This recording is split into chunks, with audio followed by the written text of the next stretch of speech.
How are you? No, it's fine. I'm not bad. How are you, man? I'm good. I'm good. Yeah. Let's start Great. because they've cut it, they've restricted the time. I'm Cool. just checking some things I was researching. Born in hmm born in 88, Yep. 1988, in Tooting. hmm Yeah, and then you was in Catford. Is that where you grew up in Catford? Yeah, I grew up in Catford. Yeah, yeah, yeah. Okay. Is that Yeah. where you went to school? Yep, went to school in Catford and Downham. So like North Downham, Catford, Lewisham. I spent most of my childhood there, yeah. Yeah, yeah, I know. Yeah. Well, I'm in Bromley now. Okay, yeah, yeah. I'm not too far. I'm in Orpington. Not Oh too yeah, far. oh right, okay. Yeah, yeah. I grew up in Bermondsey. Nice. Yeah, yeah, yeah, Yeah. yeah, yeah. So, is there a great story behind your middle name? Uh Not really, man. Oh, For me, I felt like it sounded quite sexy. I was oh, like, I'll you, have that. oh, you've added it. Okay, that's all right. That's all right. I just thought it might be a great story.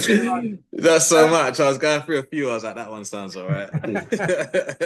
did uh, did you like English and drama when you was at school? Yeah, they were my favorite subjects. Was Like it? that would keep me, drama would keep me in school. It was often the last subject of the day, right? So it meant I had to stay in school. I had to be good. Otherwise, I wasn't going to get to do that one subject that I wanted to do. And English, it was the only subject matter where I was allowed to really express myself, and just, get down and write what I want from my point of view. So, yeah, it's really interesting. I look back now and I was like, I would have never thought that I would have taken that path, but those were the things that I was already, knitted to. Yeah, yeah. When you look back and you kind of see Yeah, where it came from. Uh, exactly. but why did you choose Bournemouth? There's some great drama schools. The one in Peckham, Mount View, and Exactly, exactly, exactly. For me, it was about getting as far away from where I grew up as possible. I was like, okay, I want to get some life experience. I also want to get away from a lot of the people I knew, some of the influences, and I was like, I want to go somewhere near the sea and focus for the next 3 years and see what happens. And I think that was a massive choice for me because I'm literally, when I mean I hadn't left Lucian, I hadn't left. I was 19 and I had not left Lewisham. So it's really interesting going to Bournemouth, and your mates will come to London and be like, "Oh yeah, do you know how to use the district line? Do you know how to use?" I was like, "I've never left my area before." yeah. So I was like, "Let's get as far away as possible. Get some experience, man." That's the good thing. Otherwise, you'd be going to say you've gone to Mount View, which is great, Yeah, and then you'll be home. You're living in that world, which exactly. a young black boy's world. It's Yeah, not yeah, a university world, is it? In that yeah, area. yeah, yeah. So, Exactly, exactly. right, that explains that. So, Yeah, so you all of a sudden you graduate, you're getting all this great acting work, yeah. and then you start writing great stuff. Well done, but how did it all happen? Yeah. Do you know what? I think for me it was about going. My imagination is bigger than a lot of the stuff that I was being offered. And I was being offered a lot of work. A lot of the time people think it came from the fact that I wasn't working, but I was. When I started writing, I worked consistently for a good couple of years, but it was like I wasn't getting the type of work that I felt like I wasn't in the type of stories that made me excited anymore. It became a job. And I was like, if that's the case, then I might as well just get a job. And a lot of my friends were going over to LA and New York, and I was like, I'm just starting a new family.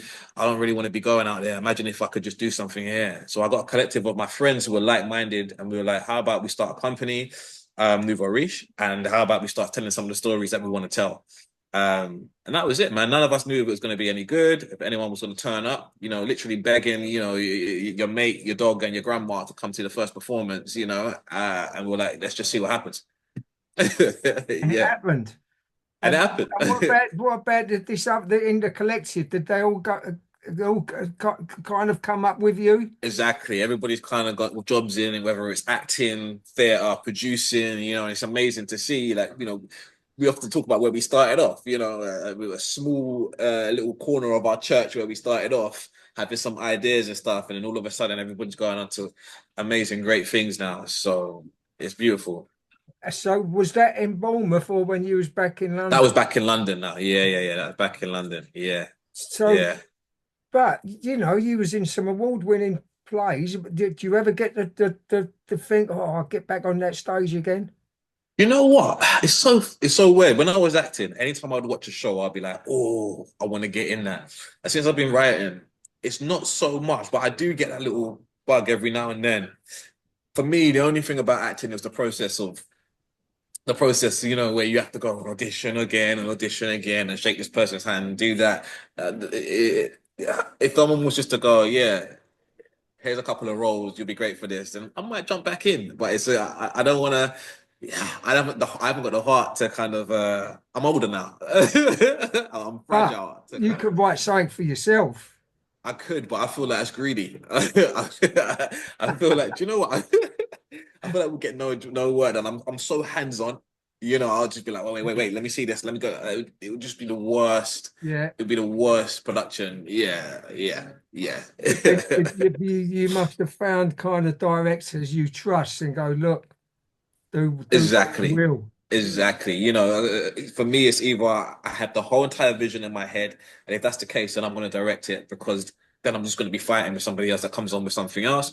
Or, like in the case of Retrograde, you find someone like Amit who has those missing pieces. Those things that I haven't thought about. Yeah, he comes in and he's like, have you thought about this, this, and this, and it would take it. For me, that's the love of collaboration when there's parts where people can just slot in and make the production even better. Yeah. Um, who inspired you as a younger man? Who was you looking up to in the world you're aiming Um, for? do you know, again, people like Sidney Poitier, Denzel, Roy Williams, Debbie Tucker Green, Winston Pinnock.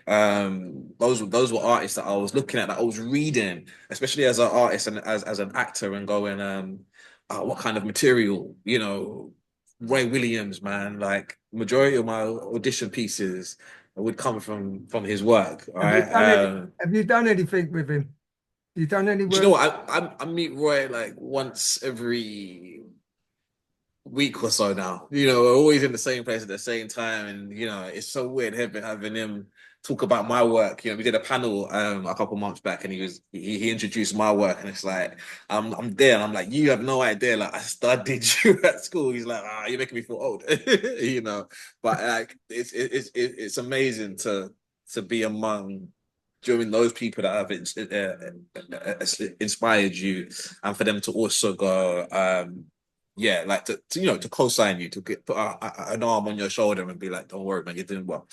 Yeah, it was stereotypes, and it was a limited idea of there was a limited idea of what stories could be told. There was a limited idea of what it was like to be Black British and working class, or Black British in general. When I was coming up, I was like, I hear greater stories going to the barber shop or going to the sweet shop, and I was like, if I can create stories for those people that I meet along the way every single day, then I am positive that those people will come into the theater. Because, the biggest thing for me when I was coming up was people going, yeah, we like your ideas, but Black and working class audiences don't go to the theater. And I was like, I really feel like they would if we started putting on work that they could resonate with, and that's been what we've seen. We talk about something like For Black Boys last year and the year before, selling out 800 seats a night with young Black and brown audience members that have come to the theater for the first time. You know, this isn't rocket science, but you say to somebody, we're going to put something on that reflects your truth and where you're from in your environment, and they turn up like anybody does. It's just a human experience. Yeah. But also, that you wind it up. Overlay House have been doing it for years, Overway, Yep. Yep. and now Brixton House Brixton House. Yep. Yep. are doing it, and it's great to see. Yeah. And Yeah. Yeah. and I love what you done last year with for Black Boys For when you Black Boys. Yeah. Yeah. with a price in the West End. Yeah. You Yeah. know, will Yeah. you do that Yeah. again? Will you do that again for Retrograde? I'm hoping we will, yeah, yeah, because it's a massive thing to let people know that this it's easy to say that something's for everybody, but how do you make it? How can you make it accessible, right? It's too much, Yeah, because yeah, I don't pay. Go and review stuff. And yeah, yeah, sometimes I'm in a ticket in a seat £125. yeah. What? Easy, You know, Easy, like, you easy, know, easy. I've who seen can go? £500 in the last year. You know, it's yeah, yeah. What would you call you? Where were your lucky breaks? Where it something Um, happened? I think for me, monologue slam. I won a competition in 2011 monologue slam, which was run by Jimmy Akambolo, who's a massive actor at that time. But I messaged him on Facebook. It's like, look, I've seen you on Casualty. Could you give me some advice? Not thinking that he would ever get back, but it was Facebook. You know, this is before everybody had like managements running their social media, and he was like, "Look, I run this competition. Come down and come down, and we can meet, we can talk." And I was like, "Great, I'm there." And I went down to the competition and won. And that night, Clint Dyer, you know, was there, and he was like, "Yeah, I think you should get an audition for my next show at the Royal Court." And I was like, "What the heck is going on?" And I think that for me was my first break. It was the first time I had like, you know, working with Clint on that show and having someone put their arm around me and go, "Yeah, man, there's something about you." You know, it's one of the best experiences I've ever had in this industry. So that was my first thing. I got an agent after that. And then after that, it would be for writing. It would be Queens of Sheba. Taking Queens of Sheba to Edinburgh in 2018 was absolutely like you have to understand. We went up there with like £300 and split it between us. We were all in two rooms in this kind of mouse infested student accommodation. And we were like, we don't know what we're doing, but let's try this. And we went out and sold out every single show. It was on the front page of like Best magazine, won awards. It was just like crazy. And then we had all these TV people that came and were like, "Oh, now," you know, and all of this happened literally almost overnight. So I think that was my second, and then third probably would have been for Black Boys at the Royal Court was yeah. Do you know what? You know, like West End is incredible.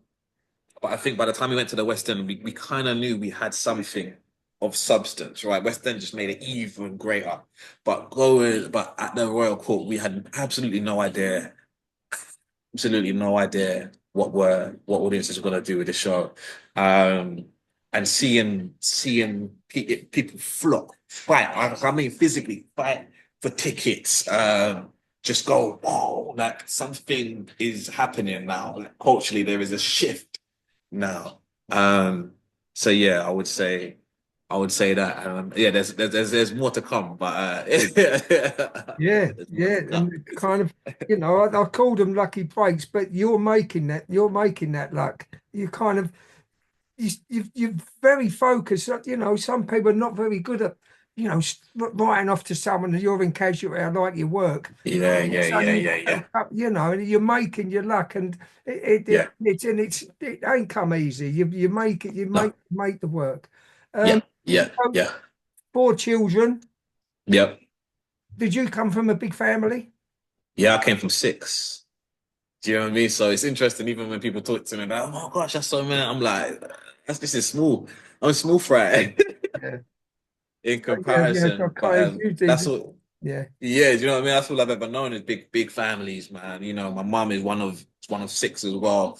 Um, so yeah, I love that. I just love it. Yeah, yeah. And because you are focused, does that come from your parents? The Yeah, I think my mum was one of my biggest inspirations. You know, both my parents, one of my biggest inspirations growing up. You know, and it's one thing seeing them try their best. You know, it's interesting. You know, some of the stuff that I've done now, my mum would never have ever dreamed of. But knowing that you have people that are around you that love you and that are always going to be doing the best by you was inspiration enough. You know, and having a household where you were allowed to dream. You know, it's something that I never try and stunt my children with now. It's like if you say you want to be an astronaut, then you go be an astronaut. You know, go be an astronaut. so when you kind of left like being the electrician or electrical engineer Yeah, and when I went, look, I want to be an actor, they were yeah, supportive. yeah. I mean, they were supportive after they made a couple jokes and stuff. I mean, like that's just that's it. You know what I mean? If you turn around and said, "All right, I'm dropping this job that I studied for the last 4 years to go and act," and there's no actors in your family, in your neighborhood, in your estate, no one. It was bizarre. But then after that, it was like, okay, man, like we'll support you. We'll come and I don't think anybody believed that it was gonna amount to, what it has done, retrospectively. But there was never a kind of like you're gonna ruin your life if you do this. It was like, no, embrace it, work hard, keep focused. You know. So now you're kind of retrograde, where Yep. where you've kind of mainly written from your own life experience and what Yep. you know. Yep. Now you've had to go and research something. How's it working out? Okay. Yeah. Well, it's already I done well, mean, isn't it? yeah, Yeah. it did really well at the kiln, and it was such a process. Like you're saying, before it was about writing, finding stuff that I really cared about internally, things that were very local to me, or people that were very local to me, and then all of a sudden I'm writing about an experience that is completely in a completely different side of the world, and not only on the other side of the world, it's an experience that happened in the 1950s, right? So it's about immersing myself in a whole entire universe that I've never ever been to before. So it was an immense amount of research, being in a position where you never quite know if you've done enough research either, because there's years and years and years of this stuff. But it was also so much fun to kind of lose yourself in something. I could kind of be a kid again and to try new things out and to go, I don't know if it's ever going to work, but let's play. And I think that was the assignment of that of learning about somebody's life and creating this life and creating the world in which they exist in. It was fun. It was really fun, really fun. And he was an hero of yours, an inspiration for you, Poitier. Exactly, but I only knew so much. Like the level of research that I've been able to do, he became even more of a hero. I understood the man almost like I had met him, like I knew him, like he was part of my family. Like that level of research, and then you get someone like Ivano Jeremiah who brings them to life every single night on stage, and you're like, man, like you couldn't tell me that I've never met Sydney before. You couldn't. I honestly feel like I feel like I could sit down with a specialist or somebody that knows him really well and speak about the man. Like that's the level of research and also what Ivana's put into that performance that leaves you going, wow. I feel like I've spent some time with this guy over the course of 90 minutes. Yeah. Will the same cast come to the West End? Yeah, we've got Ivano and then we've got two new cast members, so it's a three-hander. Yeah, yeah, yeah. So we've got two new cast members that joined us for this round. So you've achieved much for a young man, and now you're writing about an American. Do you think this might go to Broadway? Look, man. I wouldn't say no. I wouldn't say no. I wouldn't say no. Well, Yeah, it's so interesting. it's done the kiln. It's Yeah, been taken to the West End. yeah, That's the next yeah, logical move. And if there's yeah. someone the right person sees it, Exactly. Right. So you live in your hope, right? You live in your hope. Sometimes it almost feels crazy to say something like that when you know where you come from, right? But at the same time, um, yeah, it's logical, like you're saying, like So let's get this one out of the way first, and we'll see. yeah, I'm sure everyone will be keeping their fingers crossed. And now, Exactly. kind of writing for TV and film, you're Yeah. in that as well. Yeah, yeah, yeah. I've been doing it for the last like 3 years now.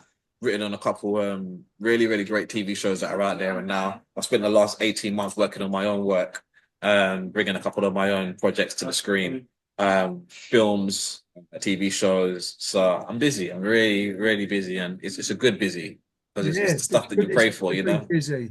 What Exactly. what do you do to relax then? When do you relax? Oh my gosh, relax. I don't even know the word. I mean, like a cheeky spa when I get a day off or two. But do you know what? Just being in a company of like good people and good food, You know, I think that I'm pretty easy going, man. Pretty easy going, just to chill, get away on the beach and just lie there for like 6 hours and just go. You know, I think I'm so on the go. Even when I go away, like I don't want to do no cycling or rock climbing. I don't want to do nothing. I just want to sit there. How, And how old are the kids? They ain't. 50, I bet they're 15. Yeah, we got 15, 6, 5, and 3. yeah, got a Yeah, age yeah. range there. Exactly, a good age range, man, and they're good. The younger ones And are that, so now you've got a starting to couple of built-in babysitters as well, haven't you? exactly right, You exactly. get out, go out and go Yeah, have a we've nice earned it. Exactly, exactly. what's your long-term plans? What next for you, Ryan? Um, I would like to, right now I'm working on, like I said, I'm working on some TV, so I like to see some of those projects, if not all of them, come come to the big screen and the small screen. Working on a film with Film 4. So I love to get in on that. But you know what? The big dream for me is just to be able to have that flexibility to kind of creatively be able to do what I want to do. And to make sure that I never feel like I am or anybody else is putting me into any particular box. I can wake up on a Monday morning and go, you know what? I feel like writing a musical today, or I feel like directing an animation, or I feel like just doing nothing. Like I want to be able to do that. And like most people, I want financial freedom. I want to be able to have the means to be able to bring up my family in the way that I want to. Yeah, and that's pretty much it, man. That's pretty much it. Yeah. Anything you'd like to add? Yeah, man. Retrograde from is it the 8th of March? 8th of March. From the 8th of March. Get down, man. Get down. Honestly, it's such a special show. And you might say I'm biased, but I would never speak highly of something that I done great. It's such a really, really special show. And again, it's something completely different to what's on at the West End at the moment. And I think people will really come out of that feeling enlightened and enjoying that show. So yeah, Retrograde, baby. I'm looking forward to it. That's it. Ryan, it's been an absolute pleasure. Enjoy the rest of Honestly, your day. And thank you so much. I can't wait to start writing it up now. All the best, man. I'll send through a link when it's done. And yeah, good luck. Perfect. Perfect. Really appreciate your time, man. Everyone's proud of you in South Thank London. you. Thanks, man. See you In a later. bit. Bye. Bye.